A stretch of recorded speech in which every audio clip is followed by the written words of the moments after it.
Still is that fake leather plastic design. Meanwhile, the iPhone 6 is a complete aluminum body, but the plastic back does have some advantages because one, you can replace the battery unit, and it also gives you access to the expandable SD card on the inside, allowing you to expand the storage on the phone up to 128 gigabytes, and none of this can be found on the iPhone 6.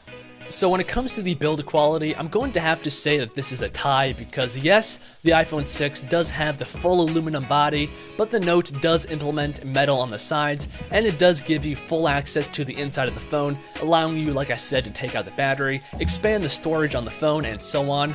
And that's why I'm saying that it is a tie when it comes to the build of these phones.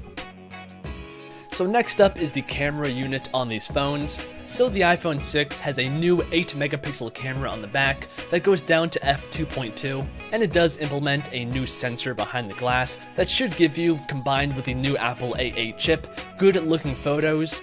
When it comes to video functionality, it can film in 1920 by 1080p, so full 1080p video, and that is at 60 frames a second, which is definitely good. It can also do slow motion 720p video at 240 frames a second, allowing you to have extremely slow motion video. And lastly, the iPhone 6 Plus has optical image stabilization, and that helps to keep the camera still while taking photos and video.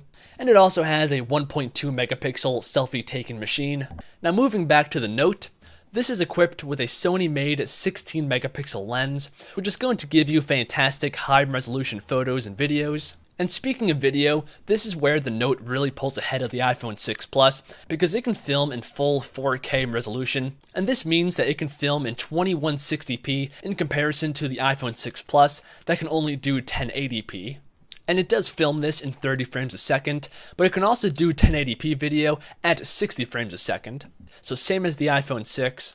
And just like the iPhone 6 Plus, this does have optical image stabilization built into the phone to keep the camera still while taking photos and videos. And it also has a 3.7 megapixel selfie taking machine up front with a wide angle lens.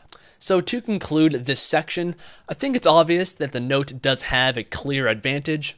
Now moving on to the brains of the phone, the iPhone 6 Plus has the new Apple A8 chip on the inside, which is a 64-bit chip, which is supposed to be about twice as fast as the iPhone 5S. Meanwhile, the Note has the newest Snapdragon 805 CPU, clocked in at 2.7 GHz, and is a quad-core CPU. And it also has 3 GB of RAM, backing that up. At the time of this video, we don't know exactly how much RAM the iPhone 6 Plus is going to have, but we can safely say that it's going to be between 1 and 2 GB of RAM. But you guys want to know, what exactly does all that mean? So in the past, basically all the iPhones and